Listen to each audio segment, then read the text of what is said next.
ఈ రోజున ఈ ప్రభుత్వం వరుసగా ముస్లిం కి సంబంధించినటువంటి వర్గాల మీద, ప్రజల మీద వరుస దాడులు జరుగుతా ఉన్నాయి. దాని మీద రాష్ట్ర వ్యాప్తంగా నిరసనలు కొనసాగుతూ ఉండడం వల్ల మాత్రమే ఈ రోజున ముఖ్యమంత్రి జగన్మోహన్ రెడ్డి గారు స్పందించేటువంటి పరిస్థితి.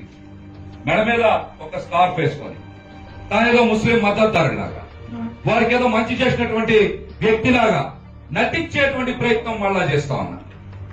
ఈ రోజునే నటించేటువంటి ప్రయత్నం మళ్ళా చేస్తా ఉన్నారు. మరి మీరు సలాం గారి కుటుంబం ఆత్మహత్య చేసుకున్న రోజునే స్పందించాల్సింది. అదేవిధంగా ఎంఎం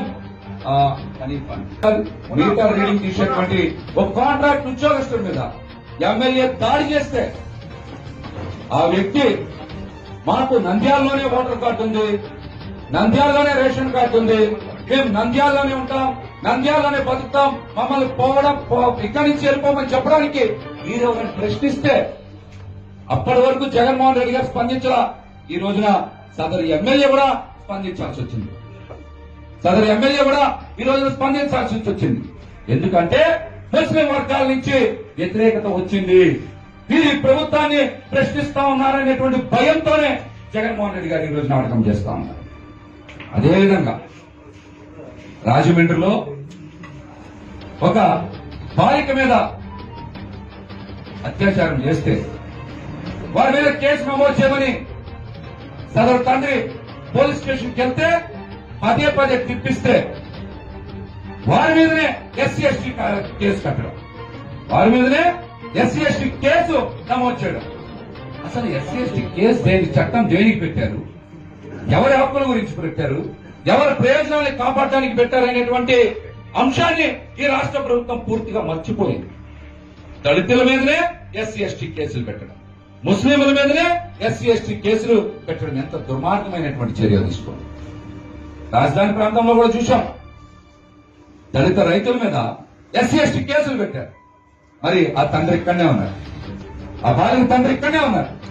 వారు ఎంత ఆవేదన చెందుంటే ఎస్పీ కార్యాలయం ముందునే పురుగు మందు తాగి ఆత్మహత్య ప్రయత్నం చేస్తారు. దీనికి రాష్ట్ర ప్రభుత్వం ఎందుకు స్పందించరా?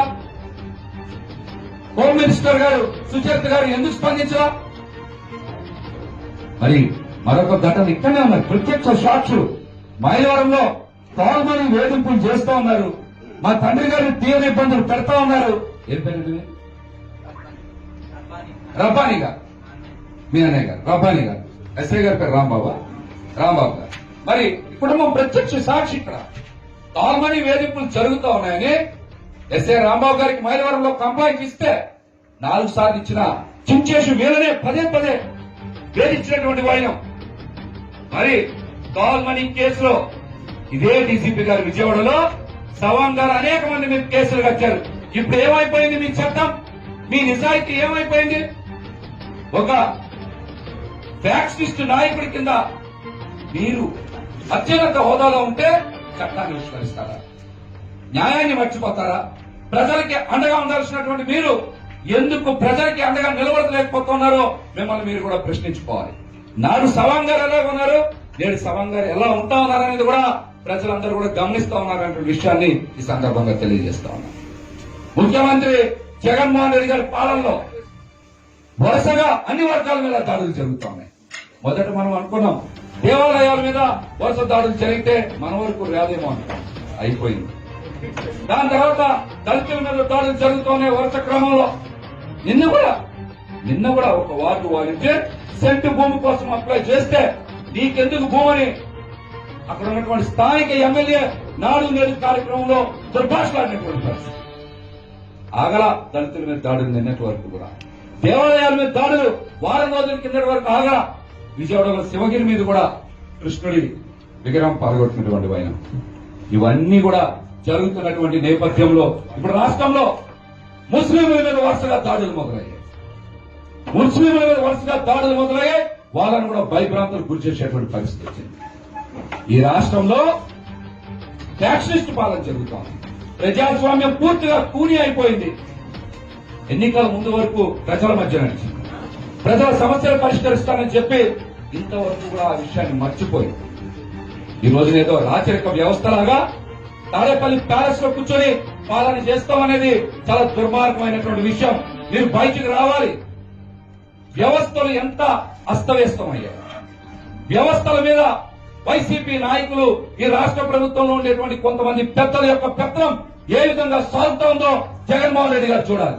అంతేగాని మీరేదో మెడలో ఒక స్కార్ఫ్ వేసుకొని మైనార్టీకి మీరే ఏదో పెద్ద బ్రాండ్ అంబాసిడర్ లాగా మీరు కనుక పోజులు ఇస్తే నమ్మడానికి ఎవరు ఇక్కడ సిద్ధంగా లేరు.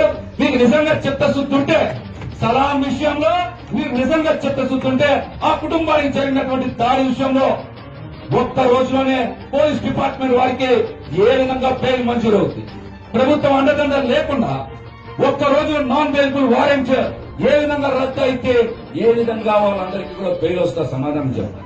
దాని నుంచి తప్పించుకోవడానికి రాజకీయాలు మాట్లాడి ఎవరో లాయర్ వాదించారు, ఆ లాయర్ ఇంకో పార్టీకి సంబంధించినటువంటి వ్యక్తి, ఆయన వల్ల ఏం జరిగిందంటే సలాం గారు చనిపోయిందని కారణం ఏంటి? ఒక కుటుంబంతో ఒక కుటుంబం మొత్తం వెళ్లి పట్టాల మీద పడుకొని చనిపోవడం అంటే వారు ఎంత ఆవేదన వ్యక్తం భరించుంటారు, ఎంత బాధ భరించుంటారు, ఎంత అవమానం భరించుంటారు. దానికి సమాధానం చెప్పకుండా రాజకీయాలు మాట్లాడడం ఏంటి? ఎంత దుర్మార్గమైనటువంటి విషయం. మీరు మాట్లాడితే ప్రజలందరూ కూడా నమ్ముతారనుకుంటున్నారా? ముస్లిం సోదరి మళ్ళీ మీరు చేసేటువంటి అన్యాయాన్ని చూస్తూనే ఉన్నారని కూడా ఈ సందర్భంగా తెలియజేస్తారు.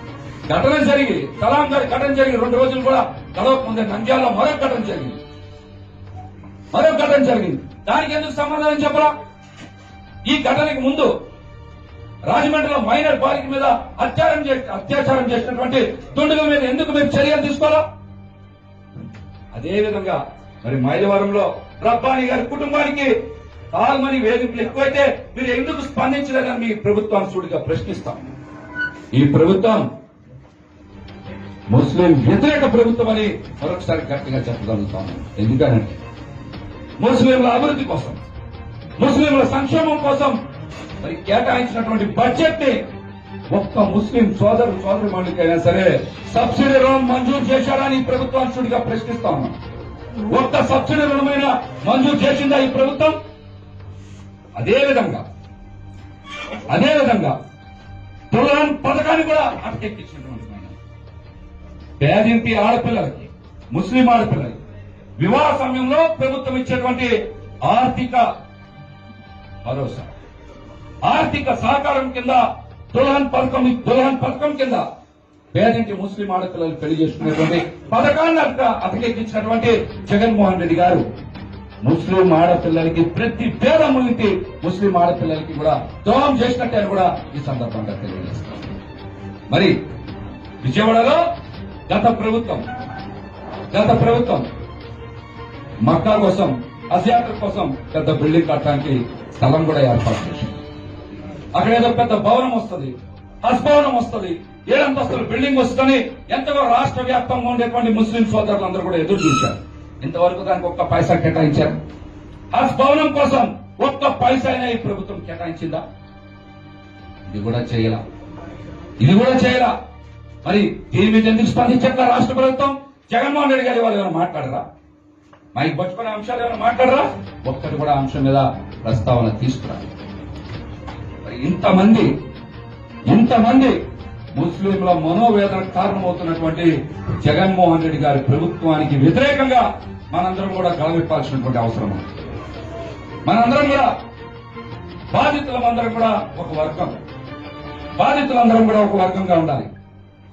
అది హిందువుల, ముస్లింల, క్రిస్టియన్సా, దళితుల, బీసీల అని కాదు. ఈ ప్రభుత్వం ప్రతి ఒక్కరిని కూడా మోసం చేస్తాం. ఎన్నికల్లో ఓట్లు వేయించుకొని ఈ రోజు మనకి చేసేటువంటి మోసాన్ని తప్పనిసరిగా ఈ ప్రభుత్వం మీద తిప్పి కొట్టాలని కూడా తెలియజేస్తారు. నిన్న పవన్ కళ్యాణ్ గారు కూడా సలాం గారి కుటుంబానికి జరిగినటువంటి అన్యాయంపై స్పందించారు. దీని మీద తప్పనిసరిగా ఉద్యమించాలని చెప్పారు. రేపు సాయంత్రం 6 గంటలకి జనసేన పార్టీ విజయవాడ ఆధ్వర్యంలో పంజా సెంటర్ లో ముస్లింలపై జరుగుతున్నటువంటి దాడులు, సలాం గారి కుటుంబానికి న్యాయం చేయాలనేటువంటి అంశం మీద పెద్ద ఎత్తున కోతులతో నిరసన ప్రదర్శన చేపడతాము. రేపు సాయంత్రం 6 గంటలకి పంజా సెంటర్ లో ఈ నిరసన కార్యక్రమం చేపడతాం. రాబోయే రోజుల్లో ఏ ఒక్కరి మీదైనా సరే అన్యాయం చేస్తే, ముస్లిం సోదరులకు అన్యాయం చేస్తే ఈ ప్రభుత్వం మీద తీవ్రంగా ప్రతిఘటించడానికి మేమందరం కూడా సిద్ధంగా ఉంటామని కూడా ఈ సందర్భంగా తెలియజేస్తాం. మరి ఈ సందర్భంలో మీ అందరికీ ఒక మాట చెప్పాలి. మరి షుబ్లీ గారు కానీ, అదేవిధంగా ఫతావుల్లా గారు కానీ కోవిడ్ సమయంలో కులం, మతం, ప్రాంతం చూడాలి. ఇది అసోసియేషన్ కింద ఫామ్ అయ్యారు. అసోసియేషన్ కింద ఫామ్ అయ్యారు. అది హిందువుల, ముస్లింల, క్రిస్టియన్ల అని చూడాలా? మరి చూడకుండా నా రామన్ అభిప్రాయం రెండు ముందు మరి ఫతావుల్లా గారు, షుబ్లీ గారు కానీ వాళ్ళ టీం అందరూ కూడా కలిసి ఎవరు కోవిడ్ తో మరణించినా సరే ఆ బాడీ దగ్గరికి వెళ్ళారు, వాళ్ళు ముట్టుకున్నారు, వాళ్ళని కందం చేశారు, అక్కడ మానవత్వం చూపించారు. కానీ వాళ్ళు ఎక్కడ కూడా మతం చూపించలేదని కూడా ఈ సందర్భంగా తెలియజేస్తున్నాను. దీనికి మనందరం ఒకసారి పెద్ద ఎత్తున వారందరూ కూడా కర్తార్థం ద్వారా మన అభినందన తెలియజేయాలి. ఎందుకంటే కోవిడ్ వచ్చినటువంటి వ్యక్తిని ఆ కుటుంబమే ముట్టుకున్నటువంటి పరిస్థితి, ఆ కుటుంబం వాళ్ళకి దూరంగా ఉండేటువంటి పరిస్థితి. కానీ ఇలా టీం మొత్తం కూడా మానవత్వం ప్రతి ఒక్కరి దగ్గరికి వెళ్ళారు, వారికి సహకారాలు అందించారు. అది జనసేన పార్టీ తరఫున కూడా వారికి నా హృదయపూర్వక కృతజ్ఞతలు, ధన్యవాదాలు తెలియజేస్తాను. మీరు పిలిపించేటువంటి ప్రతి పోరాటానికి కూడా జనసేన పార్టీ విజయవాడ తరఫున మా మద్దతు ఉంటుంది. అదేవిధంగా ఈ ప్రయాణం ఎంతవరకు కొనసాగినా కూడా మేము కూడా మీతో పాటు కలిసి ప్రయాణం చేస్తాం. రేపు సాయంత్రం 6 గంటలకి జరిగేటువంటి కార్యక్రమానికి షుబ్లీ గారు, ఫతావుల్లా గారు, రఫీ గారు మీరందరూ కూడా తప్పనిసరి అటెండ్ కావాలి. రేపు ఈవినింగ్ 6 o'clock చేస్తాం. పెద్ద ఎత్తున నిరసన కార్యక్రమం చేపడతాం. ఈ ప్రభుత్వం మెడలు వంచేంత వరకు కూడా మనందరం కలిసి ఉద్యమించాలని కూడా ఈ సందర్భంగా తెలియజేస్తాం. ఈ అవకాశం నాకు ఇచ్చినందుకు మీకు ధన్యవాదాలు చెప్తా సార్.